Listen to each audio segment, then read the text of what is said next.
Good morning मेरा सभी को।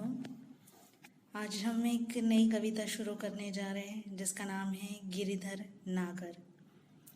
अब गिरिधर नागर इस रचना के रचनाकार या कवि हैं संत मीराबाई। अब संत मीराबाई के बारे में आपने सुना ही होगा, सिर्फ कृष्ण की उपासना करने वाली संत मीराबाई। अब संतों में इनका नाम बड़े ही आदर के साथ लिया जाता है। अब कृष्ण भक्ति में इन्होंने अपने घर संसार को त्याग दिया था। इतनी बड़ी भक्त थी वो कृष्ण की। तो देखिए इनका जन्म देखते हैं संत मीराबाई जी का। 1516 जोधपुर राजस्थान में हुआ जन्म। मृत्यु है 1546 द्वारिका गुजरात में। अब संत मीराबाई जो है वो बचपन से ही कृष्ण भक्ति में लीन रहा करती थी, मग्न रहा करती थी। मानो कृष्ण भक्ति ही उनका एकमेव उद्देश्य बन गया था। बाद में गृह त्याग यानी घर गृहस्थी को छोड़ने के बाद वे घूम घूम कर मंदिरों में अपने भजन सुनाया करती। अब मीराबाई के भजन और उपासना माधुर्य भाव से ओतप्रोत है, यानी मधुरता से भरपूर है। अब इनके पदों में, इनकी रचनाओं के पदों में प्रेम की तल्लीनता, एक मग्नता समान रूप से पाई जाती है। यानी इनके हर पद में कृष्ण के प्रति आपको प्रेम ही दिखाई देगा।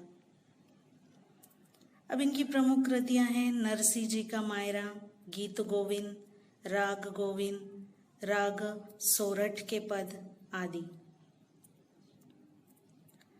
अब संत मीराबाई जी ने इस कविता में केवल कृष्ण भक्त बनकर कृष्ण के प्रति अपने प्रेम को, अपनी आराधना को, अपनी उपासना को समर्पित किया। अब इनके पदों का जो मुख्य स्वर था, मुख्य उद्देश्य कहिए या वो अर्थ कहिए, वो भगवत प्रेम ही है, यानी उस भगवान के प्रति, उस कृष्ण के प्रति प्रेम ही है। अब इस पदों में मीराबाई की उत्सुकता हमें देखने को मिलेगी। मिलन, आशा, प्रतीक्षा के भाव यहाँ पर सभी अनुपम है, यानी उपस्थित है। तो चलिए बढ़ते हैं इस कविता की तरफ जिसका नाम है गिरिधर नागर। अब देखिए संत मीराबाई क्या कहते हैं। मेरे तो गिरधर गोपाल दूसरो न कोय, मेरे तो गिरधर गोपाल दूसरो न कोई, जाके सिर मोर मुकुट मेरो पति सोई। अब यहाँ पर जाके मीन्स जिसके, सोई मीन्स वही। अब यहाँ पर संत मीराबाई क्या कहती है कि गिरी को धारण करने वाले यानी गिरधर, गायों के पालक कृष्ण के सिवा उनका और कोई नहीं है। अब जिसके मस्तक पर मोर मुकुट बड़ा ही सुशोभित लगता है वही मेरे पति हैं, यानी वही मीराबाई के आराध्य हैं। छाड़ी दई कुल की कानी कहाँ करी है कोई, संतन ढिग बैठी बैठी लोक लाज खोई। अब इन पंक्तियों में मीराबाई कहती है कि उन्होंने कृष्ण भक्ति के लिए या कृष्ण के लिए, कृष्ण को पाने के लिए उन्होंने सारे कुल की मर्यादाएं तोड़। अब संत मीराबाई आगे ये भी कहती है कि चाहे कोई उन्हें कुछ भी कहे, लेकिन उन्होंने तो संतों के साथ बैठ बैठकर अपनी लोकलाज त्याग दी है। आगे देखिए, संतन ढिग बैठी बैठी लोक लाज खोई, यानी संतों के साथ बैठ बैठकर उन्होंने लोक लाज को त्याग दिया है। आंसुवन जल सींची सींची प्रेम बेली बोई, अब तो बेल फैल गई आनंद फल होई।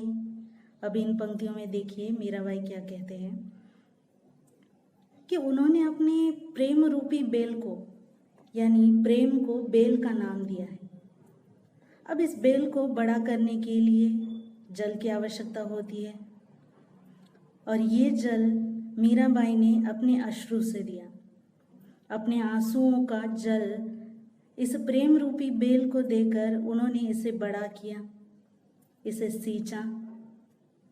अब यही प्रेम रूपी बेल जो है वह काफ़ी बड़ी हो गई है, फैल गई है, और इस पर फल भी लग रहे हैं, आनंद रूपी फल।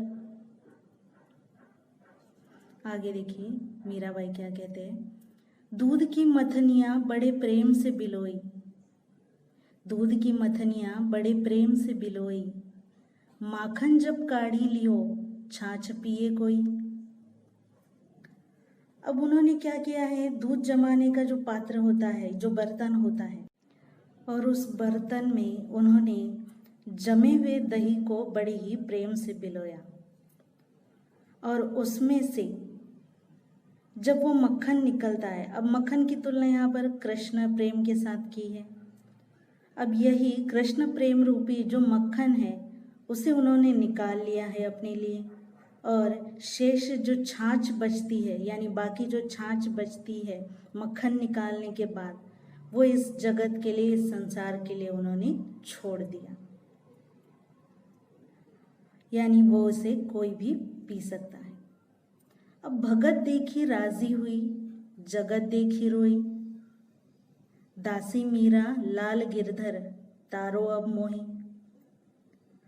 अब जब भी मीराबाई कृष्ण भक्तों को देखती हैं तो वो बड़ी प्रसन्न हो जाती हैं, लेकिन जैसे ही ये जो संसार है, ये संसार के जो लोग हैं एक दूसरे के साथ उनका जो व्यवहार है, उस व्यवहार को देखकर मीराबाई को बड़ा ही दुख होता है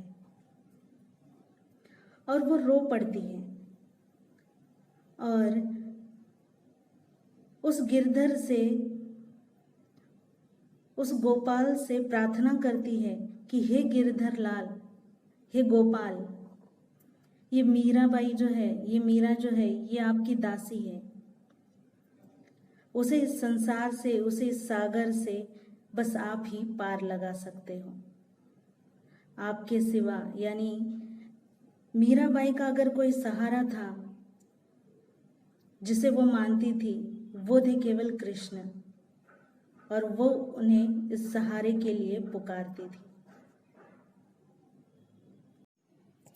आज के इस वीडियो में इतना ही। धन्यवाद।